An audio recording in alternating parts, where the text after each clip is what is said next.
இன்னைக்கு நம்ம பிரதி சமையல்ல பார்க்க போற ரெசிபி முறுக்கு. இது நான் கடையில் வாங்குற அரிசி மாவால தான் இந்த முறுக்கு நான் பண்ணியிருக்கேன். ரொம்ப சிம்பிள். இதே மாதிரி தான் என்னுடைய மற்ற sweets and snacks, Krishna Jayanthi sweets and snacks, சீடை, தட்டை, இது எல்லாமும் நான் கடையில் வாங்கின அரிசி மாவில் தான் பண்ணினது.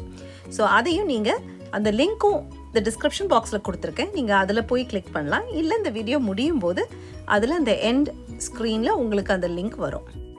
வாங்க இனி நம்ம இந்த முறுக்கு எப்படி செய்யறதுன்றத பார்க்கலாம்.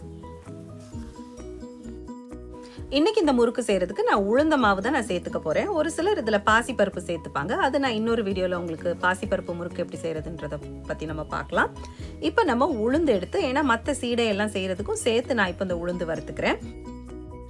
அதனால நான் 1 கப் உளுந்து எடுத்து இந்த மாதிரி நல்லா வறுத்து, அந்த மணம் வரணும். ரொம்ப கருப்பாக வறுக்கணும்னு அவசியம் கிடையாது. அந்த உளுந்து மணம் வரும்போது நம்ம அதை நிறுத்திடலாம். இதை நல்லா வறுத்து ஆறின பிறகு அதை நல்லா மிக்சியில் போட்டு பொடிச்சு அதை ஜலிச்சு வச்சுக்க போகிறோம். சீடைக்குன்னா நீங்கள் நல்லாவே ஜலிக்கணும். நல்ல ஃபைன் பவுடராக இருக்கணும். ஒரு கட்டி கூட இருக்கக்கூடாது சீடைக்கு. முறுக்குக்கு ரொம்ப அப்படி அந்த அளவுக்கு இருக்கணும்னு அவசியம் இல்லை. அதனால நல்லா ஜலிச்சு நம்ம எடுத்து வச்சுக்கலாம். இப்போ இந்த அரைப்படாத உளுந்தை நம்ம மறுபடியும் மிக்சியில் போட்டு திருப்பியும் பொடிச்சுக்க போகிறோம். இதே மாதிரி நம்ம ஜலிச்சு அரைப்படாத உளுந்தை மறுபடியும் போட்டு பொடி பண்ணிக்கணும். எப்படி பொடி பண்ணினாலும் 1 டேபிள் ஸ்பூன் போல் நமக்கு கண்டிப்பாக உளுந்து அரைப்படாமல் இருக்கும். அது வேஸ்ட் கிடையாது. நம்ம இட்லி தோசைக்கு ஆட்டும் போது கூட போட்டு ஆட்டிடலாம்.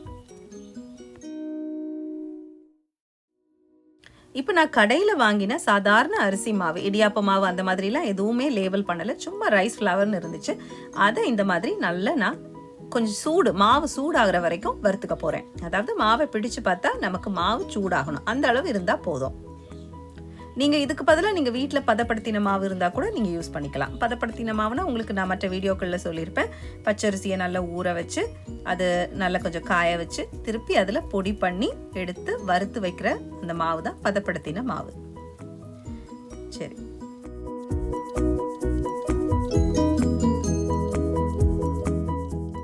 ஸோ இன்றைக்கி நான் 1 கப் வறுத்து வச்ச அரிசி மாவில் தான் இன்றைக்கி முறுக்கு பண்ண போகிறேன். சின்ன மெஷர்மெண்ட்டில் தான் நான் பண்ணுறேன். உங்களுக்கு வேணும்னா நீங்கள் அதை டபுள் பண்ணிக்கோங்க. டபுளோ ட்ரிப்பிளோ உங்கள் வீட்டுக்கு தகுந்த அளவுக்கு நீங்கள் அதை மாற்றிக்கோங்க. இது கூட ஒரு 1/4 கப்பு நம்ம வறுத்து பொடி பண்ணி அதை ஜலிச்சு வச்சுருக்கக்கூடிய அந்த உளுந்த மாவு பொடியை நான் கூட சேர்த்துக்க போகிறேன். புதுசாக சமைக்க ஆரம்பிக்கிறவங்க, அதாவது பிகினர்ஸ்க்கு நான் கண்டிப்பாக இதை சொல்லியே ஆகணும். முறுக்குக்கு நம்ம பட்டர் போட்டு அஃப்கோர்ஸ் சாஃப்டாக தான் இருக்கும். அதுக்காக நிறைய போட்டுட்டா என்ன ஆகிடும்னா, நம்ம எண்ணெயில் போட்டு பொரிக்கும் போது அப்படியே அந்த மாவு பிரிஞ்சு அப்படியே இந்த ரவை மாதிரி ஆகிடும். ஸோ அதனால் 1 கப் அரிசி மாவுக்கு 1 டீஸ்பூன், மிஞ்சி போனால் 1 டேபிள் ஸ்பூன், அதுக்கு மேலே தயவு செஞ்சு அந்த பட்டரை மட்டும் போட்டுறாதீங்க. சரி, இதுக்கு அப்போ 1 டீஸ்பூன் நம்ம பட்டர் போட்டிருக்கோம். கூடவே 1 டீஸ்பூன் ஜீரகம் இல்லைன்னா நம்ம எள்ளு, வெள்ளை எள்ளோ கருப்பு எள்ளோ எந்த எள்ளு வேணாலும் போட்டுக்கலாம். கூடவே 1/2 டீஸ்பூன் உப்பு கடைசியில் நீங்கள் டேஸ்ட் பண்ணி பாருங்கள். உங்களுக்கு தேவைன்னா எக்ஸ்ட்ரா நீங்கள் பொடியாக போடாமல் தண்ணியில் கரைச்சி திருப்பி சேர்த்துக்கலாம். இது கூடவே ஒரு 1/4 டீஸ்பூன் பெருங்காயப்பொடி. இது கூட ஒரு சிலர் மிளகாய் பொடி சேர்த்து அதை ஸ்பைசி முறுக்கா பண்ணுவாங்க. ஆனால் இன்னைக்கு நான் அதை பிளெயினாக தான் பண்ணுறேன். இனி இது கூட கொஞ்சம் கொஞ்சமாக தண்ணி சேர்த்து நம்ம நல்ல ஒரு சப்பாத்தி மாவு பக்குவத்துக்கு நம்ம கொண்டு வரோம். அந்த அளவுக்கு இலாஸ்டிக்காக வராது, பட் அந்த மாதிரி நம்ம உருட்டி இதை கொண்டு வரணும். கொஞ்சம் கொஞ்சமாக தண்ணி சேர்த்துக்கோங்க.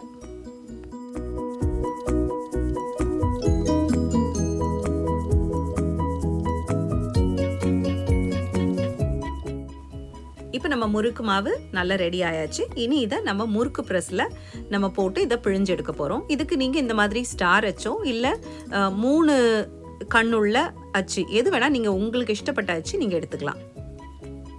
இதை மாவு லோட் பண்ணுறதுக்கு முன்னால் அந்த முறுக்கு ப்ரெஸ்ஸுக்குள்ளே எண்ணெய் தடவிக்கோங்க. தடவிட்டு இந்த மாதிரி மாவு லோட் பண்ணி இதை நம்ம இனி முறுக்காக ப்ரெஸ் பண்ண வேண்டியதான்.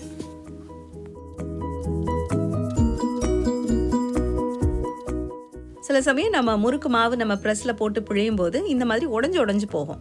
ஸோ இப்படி உடஞ்சிருச்சுன்னா நீங்கள் அதுக்கு பயப்படவே வேண்டாங்க. இது எதனால உடையுதுன்னா தண்ணி குறைவாக இருக்குது அப்படின்னு அர்த்தம். நீங்கள் பிணைஞ்சு வச்ச மாவில் தண்ணி கொஞ்சம் குறைவாக இருக்குது.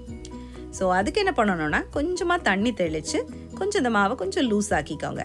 ஆக்கிட்டு நீங்கள் திருப்பி இதை மாவு பிழிஞ்சிங்கன்னா நல்லா ஸ்மூத்தாக உங்களுக்கு அந்த ஃப்ளோ கிடைக்கும். நான் இந்த மாதிரி ஃப்ளாட்டாக எப்போவுமே முறுக்கு இந்த மாதிரி ஸ்டார் அச்சில் போட்டு புளியறதுக்கு விருப்பப்படுவேன். உங்களுக்கு நீங்கள் விருப்பப்பட்ட ஷேப்பில் நீங்கள் போட்டு பிழிஞ்சு எடுத்துக்கலாம்.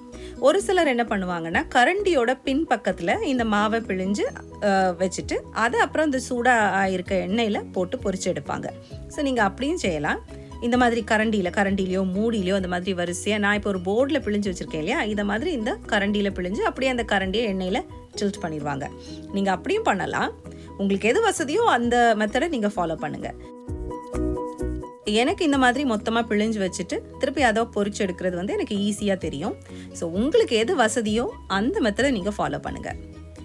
எண்ணெய் வந்து பொரிக்கும் போது மீடியம் ஹையில் இருக்கணும். ரொம்ப ஹையில் இருந்துட்டால் முறுக்கு கருப்பாயிரும், ஆனால் உள்ள அந்த பச்சை மாவு இருக்கும். ஸோ இந்த மாதிரி ஈவனாக உங்களுக்கு கோல்டன் ப்ரௌனாக வரணும்னா நீங்கள் அதை மீடியம் ஹை ஃப்ளேமில் வச்சு பொரித்து அந்த நுரையெல்லாம் அடங்கின பிறகு அதை எடுங்க. அவ்வளோதாங்க, நம்ம முறுக்கு நமக்கு இப்போது ரெடி. உங்களுக்கு நேரம் இருந்துச்சுன்னா என்னுடைய மற்ற ரெசிபிஸ் தட்டை, உப்பு சீடை, வெள்ளை சீடை இது எல்லாமே கிருஷ்ண ஜெயந்தி ஸ்பெஷல் பிளேலிஸ்ட்டில் நான் போட்டு வச்சுருக்கேன். அந்த லிங்க் டிஸ்கிரிப்ஷன் பாக்ஸில் இருக்குது. டைம் இருந்துச்சுன்னா கண்டிப்பாக பாருங்கள். பார்க்குறதோடு நிறுத்திடாமல் செஞ்சு பாருங்கள். செஞ்சு பார்த்துட்டு எப்படி வந்ததுன்றதை கீழே கமெண்ட் செக்ஷனில் எங்களுக்கு மறக்காமல் சொல்லுங்கள்.